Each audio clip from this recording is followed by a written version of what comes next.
Good morning. Xavier said yesterday afternoon went well. Yeah, and how about you, Ayaka? What were you up to yesterday? After we split up, Ayato went to see Udex Nervillette at the Palais Mermonia. I was originally thinking of going with him, but he said he could manage it himself. He told me to go see the sights around Fontaine and to enjoy the local culture. So I rode the aquabus with Yoimiya and visited the Opera House on Aranias Island. Yeah, you wouldn't believe what we saw there! 2 mechanical puppets that were dancing together!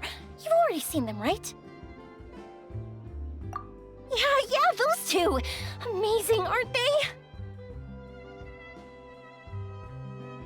We sat and watched for quite a while. It was mesmerizing, like we could keep watching them forever. Oh, it was the same for us the first time we saw them, too! Afterwards, we went swimming at the beach!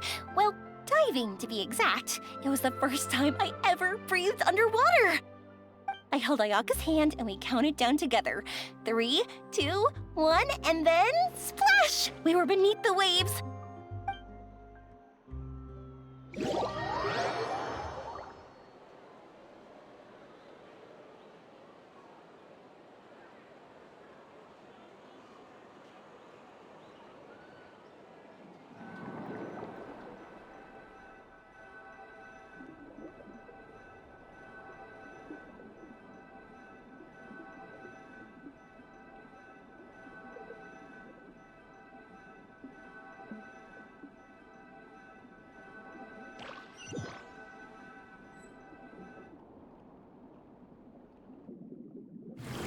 At first, I didn't dare to open my mouth. But once I couldn't hold my breath any longer, I decided to take a big breath in. Turns out the water wasn't as salty as I imagined. It didn't really taste like anything at all. Before I knew it, I was breathing like normal down there. It was an amazing feeling. Ayaka said I was too nervous and needed to loosen my grip. She got used to everything way faster than I did. I knew that the Traveler could do it, so I had no doubt we could do it too. That helped me feel at ease as soon as we dove in. The underwater world in Fontaine truly is beautiful.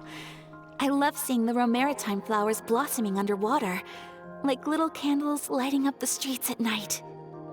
Yeah, and there were so many creatures that we've never seen in Inazuma. Like those fish that shimmer like a sword blade. Whoosh!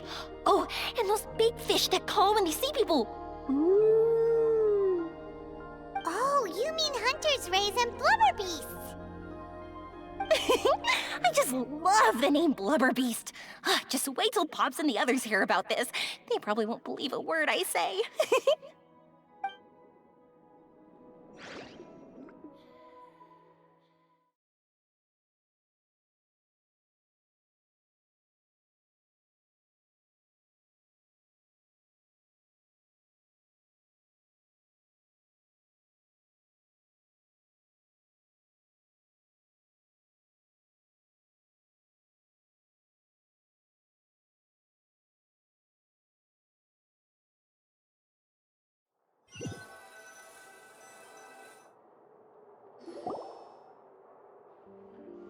Yoimiya was down there for quite a while. It was dark before we finally rode the aquabus back to the city. I figured she'd want to sleep in today. Yeah, even I was worried that I wouldn't be able to get up. I still felt like I was drifting in the waves when I went to sleep last night. But as soon as I woke up today, I remembered that we'd all be shooting a film together, and I was ready to go. Speaking of the film, where's everybody else? My brother and Xavier were speaking to the restaurant owner about using the place as a filming location. They should be here soon. As for the others, We're here. Please excuse my tardiness. I just finished the Special Patrol's 6-mile morning jog. Wait, 6 miles? I'm so tired. I heard you all chatting, so I decided to come down. I sure could use some of that endless energy everyone else has. Good morning, everyone. reporting. Can someone fetch me a cup of coffee? More milk, hold the sugar. Sure, I'd be happy to do that for you. No, you can't go anywhere. Please, have a seat over here so I can get started on your makeup. Ugh, the last thing I want is coffee stains on my costumes. I can get the coffee. It's the perfect job for an assistant.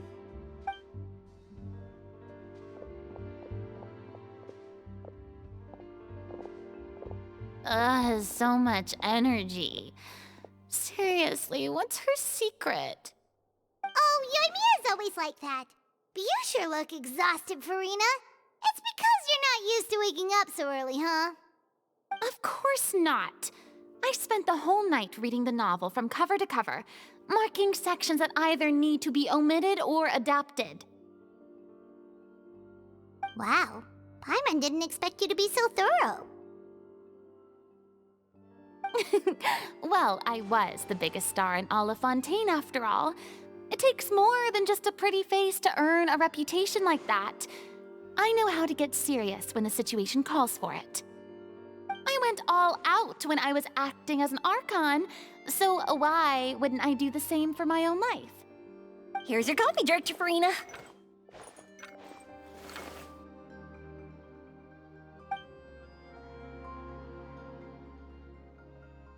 Oh, thank you. The sound of being called director and the aroma of coffee feels almost as refreshing as hearing the birds chirping in the morning. Ah, it seems everyone has managed to arrive on time. We've reached an agreement with the restaurant owner. We are free to use the second floor to shoot our film. Really? That's great! He is really looking forward to our film and hopes that providing his restaurant as a filming location will attract more customers. Well then, Mr. Xavier, I'll leave the rest to you. Okay, thanks. First, I'd like to introduce our new members. This is our prop manager, Veronique. She'll be in charge of all the film's props and items. And this is Bonneau, our lighting technician. He'll be in charge of lighting and illumination to set up each scene's atmosphere. Wow, sure feels like we have some real professionals joining the crew now. First of all, please allow me to first express my sincerest gratitude to everyone in the crew. When my investor informed me yesterday that he wouldn't be able to provide the funds, I really thought that this was the nail in the coffin for this film. I had no idea that I'd find so many people willing to help me on such short notice. Thank you. Thank you all from the bottom of my heart. No need to be so cordial, Mr. Xavier. We're all honored to be a part of this. Your works made a profound impression on me when I saw them back in Inazuma. I am sure that someday, this film will be remembered as a prime example of cultural exchange between Fontaine and Inazuma. Yes, the story is the reason I agreed to join. I can't bear to even imagine what this film would look like without the very best director. Anyway, I would like to make a promise to everyone that as the producer of this film, I'll do whatever I can to ensure that everything goes as smoothly as possible. This is not just my film. It also embodies the thoughts and feelings of every person here, as well as the endless effort we are about to pour into it.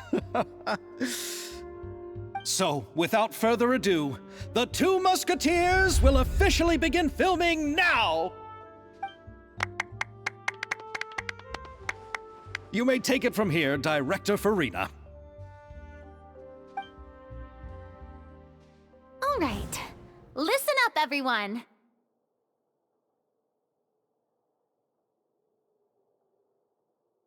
The first scene takes place when the two young musketeers are living at the Baron's home, still unaware of all that is about to happen to them.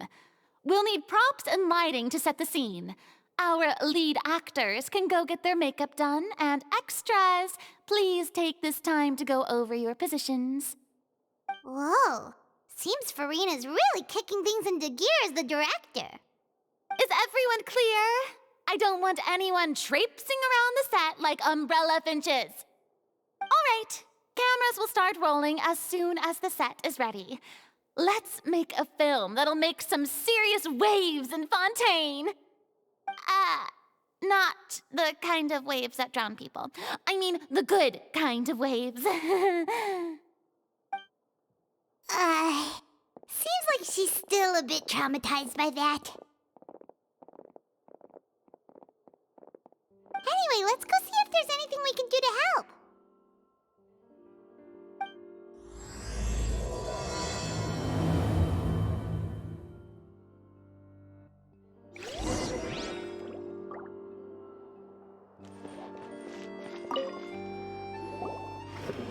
How about here? A little more to the left. You got it. Hey, Yoimiya, do you need a hand? No, I'm fine. You know, doing the lighting is kind of like designing a fireworks show. It's interesting to imagine what kind of atmosphere the lights will create. I heard that the Traveler will be operating the camera and Paimon will be the clapper loader, right? Those roles are just perfect for the two of you. Really? Is that because it'll be easy for Paimon to hold the clapperboard while flying? Well, sure, there's that, but that's not exactly what I meant. I just think that after all your journeys together, you two must have developed a super close bond and just naturally know how to work with each other. If I'm not mistaken, the director will want the cameras rolling as soon as the clapperboard goes clack.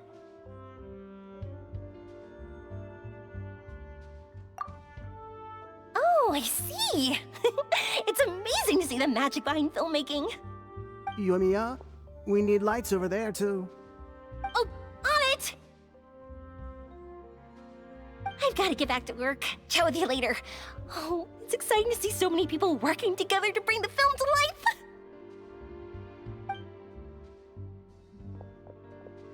Seems like Yoimiya's really getting into it. But she was right. We do have a super close bond, don't we? Paimon's really happy to hear that.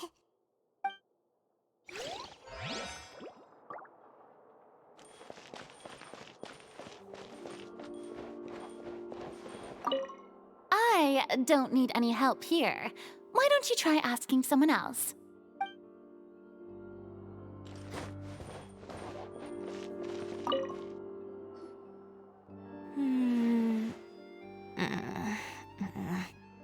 Ayaka has mentioned you to me before. She said that you two were great friends when you were kids. No talking. I'm thinking about how to do your eyeshadow. Ah, yes. To help me really look the part. To achieve a more young and naive look for this scene. Are you saying the wrinkles around my eyes are too deep? You just have too much of a calculating look in your eyes. You sure don't mince your words. It seems you really haven't changed much. Quiet.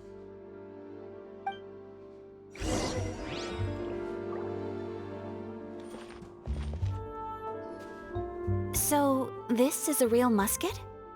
No, it's just a prop weapon. Not bad. Have you seen a real musket before? Only in books and newspapers. I made this one based on the relative shape and proportions I saw in reference images. When we're filming, some special gunpowder will be applied around the muzzle, which will help create the flash and smoke effects of a real gun being fired. Which means it'll be up to the actors to portray the recoil. That's right. The sound effects for gunshots will also be added in post-production. Thank you, Veronique. I think I know where to start now. However, the musket's gears and firing pin could still use some work. Adding some wear on the metallic components will make them appear more realistic.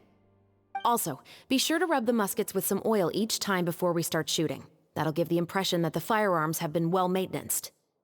Good point. You seem to know a lot, Miss Chevres. I assume you use these types of firearms on a regular basis? Yes, I perform routine maintenance on my weapons every day. Just like we as people need to eat and sleep, muskets need to be cleaned and maintained. I also perform similar care for my sword every day, and familiarize myself with its shape and weight, to the point where it feels like a natural extension of my body. Yes. This way, our weapons will never betray us in the heat of battle. Yes, well said. It seems we have the same philosophy on this topic. Oh, sounds like they found a common interest to talk about. Though these props differ from the muskets I use, I can still give you some pointers. Good. I look forward to your instruction. First and foremost, never point the weapon at anyone, regardless of whether it's a real or prop weapon or whether you're holding it or it's on the table. This holds for any time when you're not actively engaging an enemy. Okay, understood. When aiming the musket, extend your arm so that it's level with your shoulder and use your eye to look down the weapon's sights. Like this? Not bad. Now, try saying your lines. This is the end of the road for you. Good. Now turn your body a little. That way, you'll give your enemy less of a target to work with. And relax your shoulders. Here, allow me to demonstrate. This is the end of the road for you. Huh. Excuse me, Miss Chiori. Director Farina, there's something I wish to discuss with you. Oh? What is it? Like this? Yes, much better. What do you think? I do see your point. But are you sure you wish to do this? I believe it would be most fitting. Well, if you insist. All right, I understand. Miss Ayaka, Miss Chevres, could the two of you please come over here? Huh? What's going on? Are we gonna start filming now? Let's go see. What is it? I have a question for you, Miss Chevres. Would you be willing to play the role of a musketeer? What? To clarify, I would like to turn over my role to Miss Chevres. But brother... Don't worry, Ayaka. I actually view this as a good thing. I was becoming troubled trying to set aside some time to speak to the staff at the Palais Mermonia. I would like to have some conversations about the cultural exchange between our two countries, and I've heard that the bureaucratic process here can get rather complicated. Now, I will be able to focus on my work. Besides, you also know that I'm not really one for public performances. Are you really sure? From a director's point of view, I also felt like the relationship between the two musketeers in the original story could be improved. The older brother in the story plays the lead role with his overbearing character, but this causes his character to overshadow that of his sister, and the theme of the two supporting and relying on each other isn't conveyed very well. But if we were to change the siblings to two sisters of a similar age, then that aspect of the story might come through more clearly. Also, I've seen you instructing Ayaka. That cold and dignified personality is exactly what we need for the older musketeer. Of course, even with all these insights, the decision should still be made by Miss Chevres. Chevres mentioned that she really likes the story, right? Paimon bets that she'll take the role. All right, I'll take the role. Good. It's decided then. I'll get started on making edits to the script. We'll also need to make some immediate adjustments to the lighting, props, and costumes. I have a feeling that our adaptation will be even better than the original story. You're doing a great favor for me, Miss Chevres. You have my gratitude. Don't mention it. I like this character, so if anything, I should be the one thanking you. Well, since my brother is the one who brought up the idea, I suppose there's no need to worry. Let's go, Miss Chevres. I look forward to working with you. Please, just call me Chevres.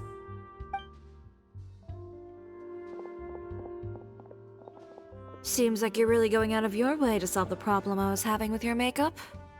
Surely you jest, Chiori. I assure you that I was mostly motivated by a desire to spend more time on formal business. Oh, come on. You really think I'd buy that? According to what I've heard from Ayaka, her brother is someone who can juggle 10 different matters at the same time. I'm sure you have other reasons for backing out. Perhaps. Ayaka always said she wanted to go out and see more of the world, just like the Traveler. But I feel that she needs not only to see other nations, but also to make some different kinds of friends. I think it would be harder for her to make new connections with me constantly by her side. I would like to give her some space. Alright, go on. Spoil her some more.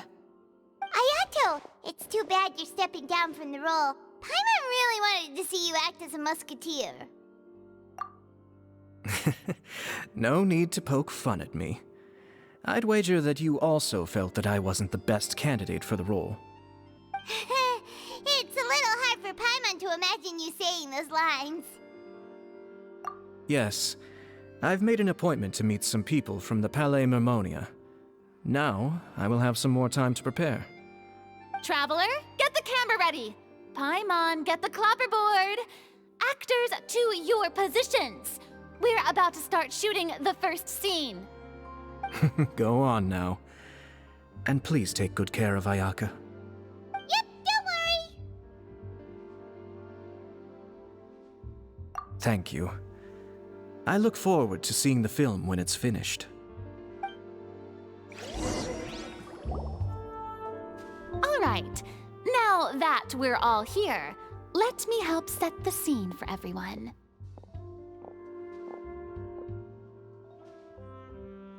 The first scene takes place when our two main characters are still living at the Baron's estate. They've been ostracized and verbally abused by others in the household, but they still have no idea why. We want to capture how naive and innocent they are, despite their pain.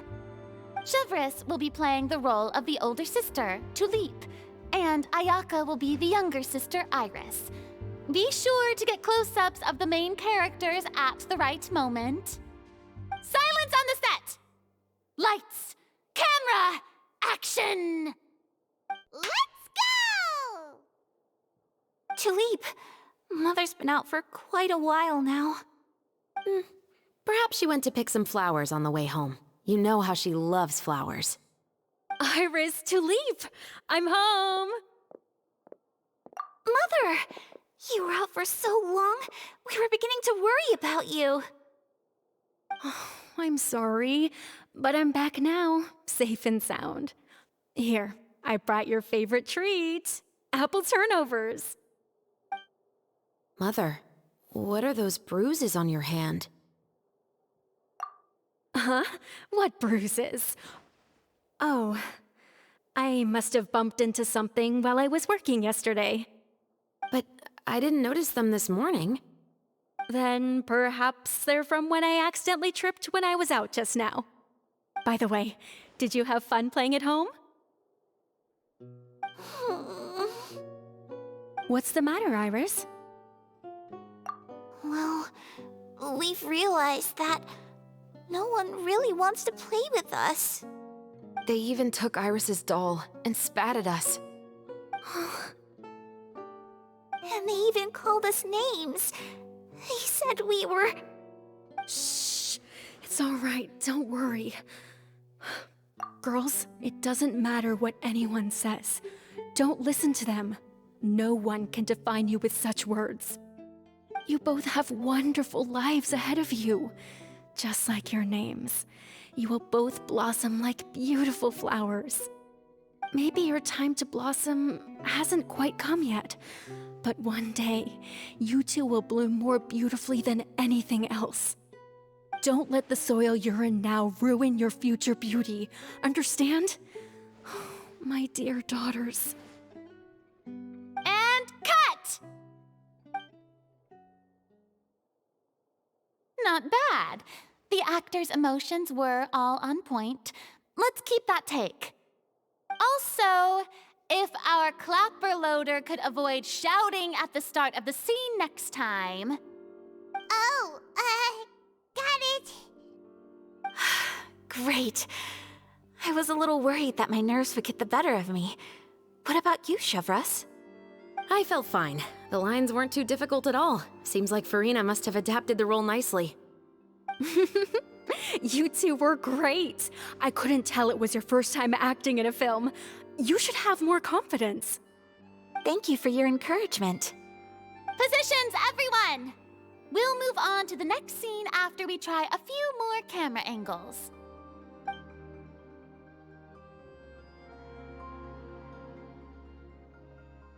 This scene is when our two characters return home, only to discover their mother has been murdered. Ready? Lights! Camera! Action! Mother, we're back! Mother?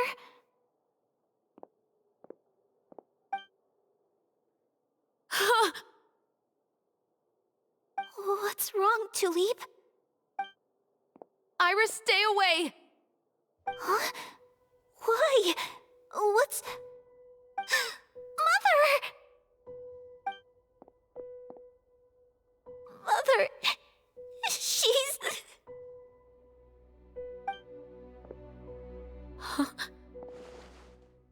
There's poison in this cup.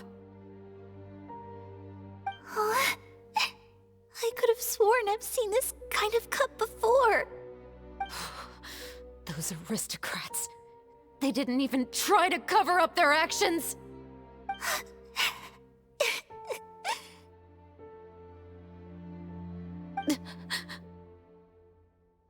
Iris, we need to leave this place. Leave? But now that Mother is gone, where can we even go? Anywhere. All I know is that we can't stay in this house. But are we just going to let them get away with this? We'll have our revenge, I promise you. Just not right now.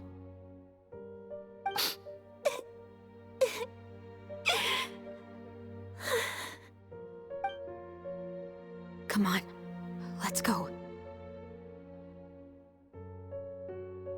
No, wait. We can't just leave Mother here like this. At least let me leave this rose with her. That's why we went out in the first place. To buy her this flower. All right. Goodbye, Mother. We'll avenge you.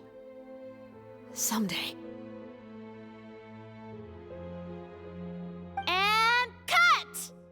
Beautiful! Great performance! Oh my, you're so amazing, Ayaka! And were those real tears I saw? How did you do it? I was surprised too. Thank you for the kind compliments. Actually, as soon as Director Farina said action, I told myself not to think about anything. I just felt the weight of the moment and became the character. It's quite similar to practicing the art of the sword. You clear your mind and focus only on what's happening in front of you. Ayaka's performance was amazing. Have I discovered an acting prodigy? Pipe down, everyone! We need to move on to the next scene!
Traveler. Is your arm sore from holding the camera all day?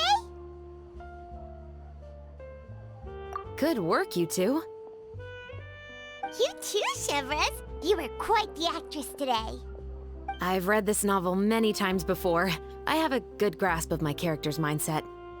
Anyway, do you remember my request from yesterday? Oh, right! We were having so much fun that Paimon nearly forgot!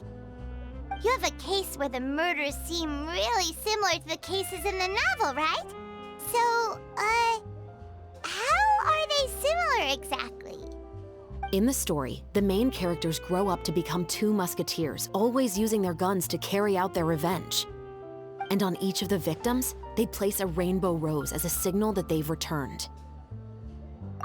Yes, that's correct. We found rainbow roses just like in the novel. Seems like you're connecting the dots now. Oh, that does sound pretty concerning. Especially after seeing the script today. Oh, now Paimon can't stop wondering what kind of ulterior motive the murderer might have. What do you think, Traveler? You're smart. Paimon wants to hear your thoughts. Good. On behalf of Fontaine's Special Security and Surveillance Patrol, thank you for your dedication to justice. There's no time to lose. We should start investigating right away. Follow me. Huh? Right now? But we just got done filming all day. Paimon's so tired. The most valuable intel always comes after nightfall. They are like small, remote islands in the middle of the sea. If you don't stay vigilant, you will pass right by them in the fog. That's how one of my favorite books always puts it, at least. So, where are we going right now? Let's start by checking out some workshops that sell mechanical components. If the culprit is making their own weapons, it's very likely that they'll visit those sort of places.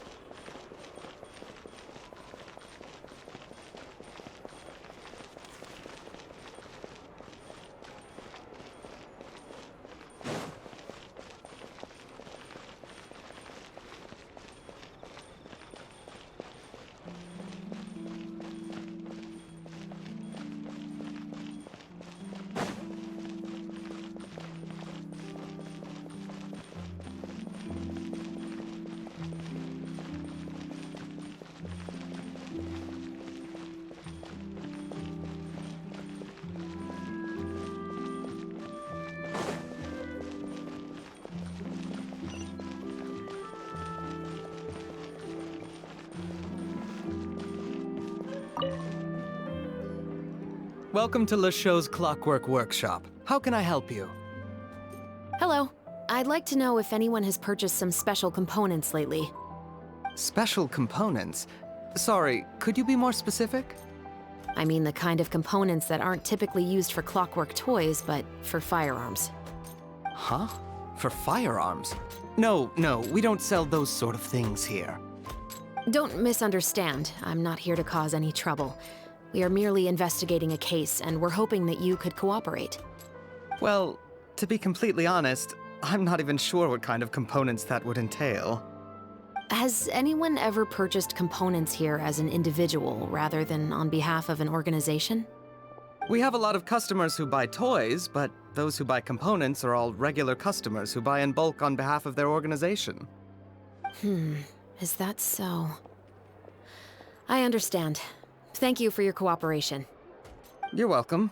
It's the least I can do.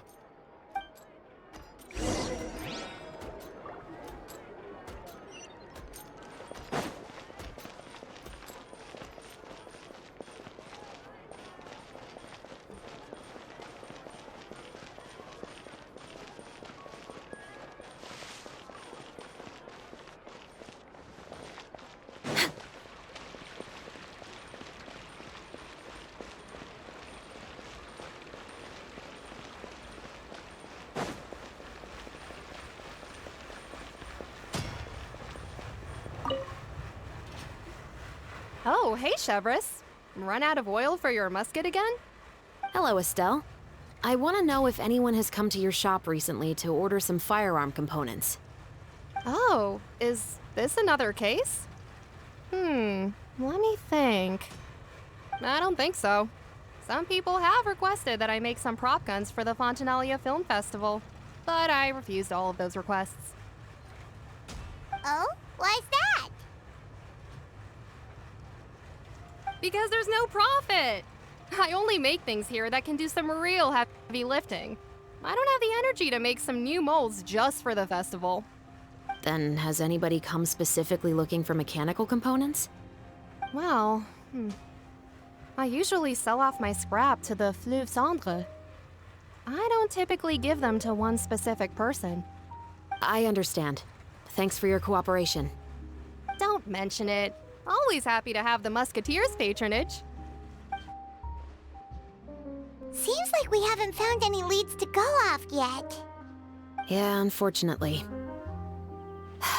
All right, let's head to Fleuve Cendre next. Huh? Are you sure? People might not be so thrilled to see the captain of the special patrol there. You think so, huh? Then I guess you don't know. Huh? Know what? That I grew up in Fleuve Cendre.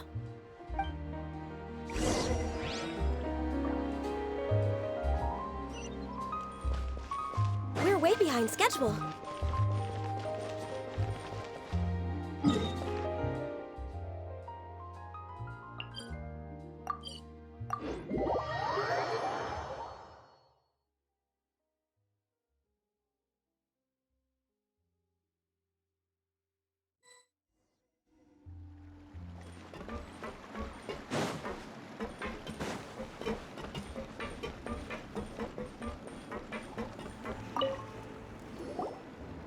Hello, I'd like to ask some questions. I don't know anything. Don't worry, I'm not here to arrest anybody. You say that now. It's the truth. Here, take this as my guarantee. Wait, did Paimon just see what she thinks she saw? Is the captain of the special patrol bribing a citizen? Seems you're different from the other guards. What do you want to know? Have you heard anything related to muskets in Fleuve Cendre lately? Anything at all? Muskets, huh? All I know is that about 2 weeks ago, we started hearing some loud noises at night. So loud that it's been waking me up. Were they gunshots? Possibly. It's hard to tell around here. Someone's house collapsing, a pipe exploding somewhere, it's all the same. But the noises I'm talking about definitely happened after I fell asleep. Do you know where the noises were coming from? I don't remember clearly. Is it that you don't remember, or that you need to think about it some more? You tell me. Then please, think about it some more. She's giving her even more Mora! The noises came from the end of the Southern Waterway. I came out and had a look for myself when I wasn't sleeping well, but I didn't dare get too close. That's all I know. All right, I'll take your word for it. Thanks for the pâte de fruits.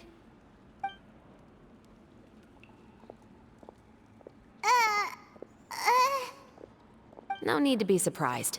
I grew up here, remember? I know how to get people around here to talk. My apologies, I'm all out of sweets. Though I do have some other tempting snacks in my custody. Fries, fried chicken, and even onion rings. But taking care of junk food is my responsibility. You're better off sticking to your normal, nutritious diet. Now then, let's keep going. You're most certainly correct, my dear.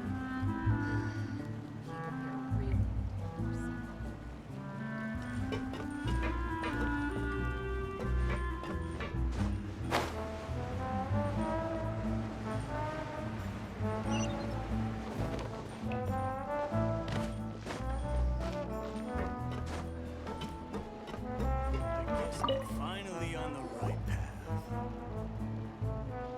It's been a while, Tetro.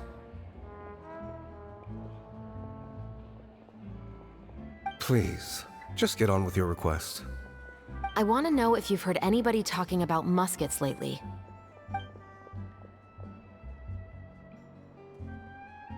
Information isn't free, you know. I've heard that bandits have been extremely active in the countryside recently, and they've been affecting the delivery of goods to Poisson. I can allocate some more manpower to help out with that problem. What do you say? You're still as helpful as ever. One of our men got drunk at dinner about a month ago and lost his gun. 3 days later, it turned up in the corner here. What's weird about that? He just forgot where he put it, right? This is Fleuve Cendre, my friend. Anything of value left in the tavern won't ever make it to the next day. But that gun turned out to be an exception. It didn't get any new wear and tear on it, and didn't even appear to have been fired. We were quite mystified as to what could have happened.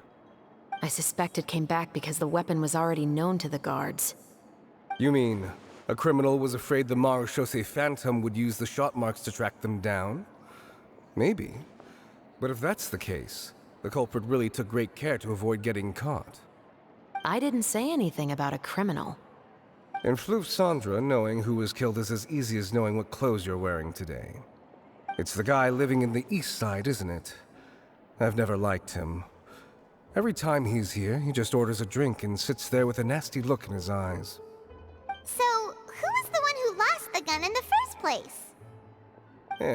Don't bother. Even if you ask, he wouldn't admit to owning a gun to some strangers. Not to mention the captain of the Special Security and Surveillance Patrol. He's right. I know you grew up here, Chevres. Even though you're on good terms with the Spina, you've still been gone too long. Not many people know you here now, and a lot of people don't like the Special Patrol. I know. So take my advice and don't show your face too much around here. It's for your own safety. I'll come and go as I please, and I'm afraid I'll be appearing more often due to my work. All right. Don't say I didn't warn you.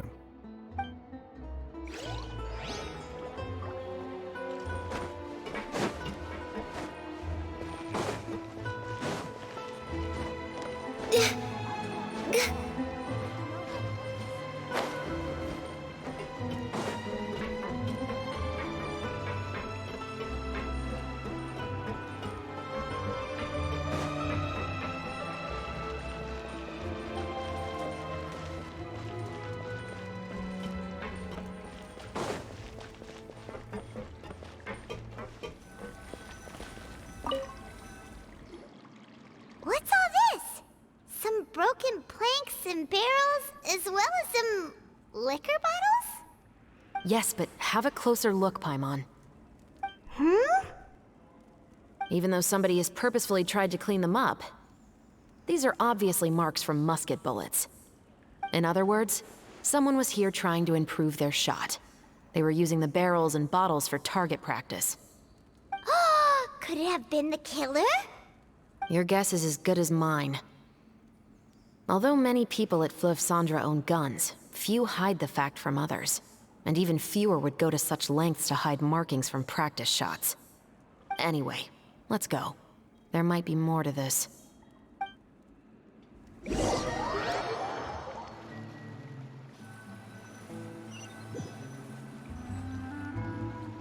Seems like that's all we'll be able to uncover for today. Paimon feels like we managed to learn a lot more here than up on the surface. Yes.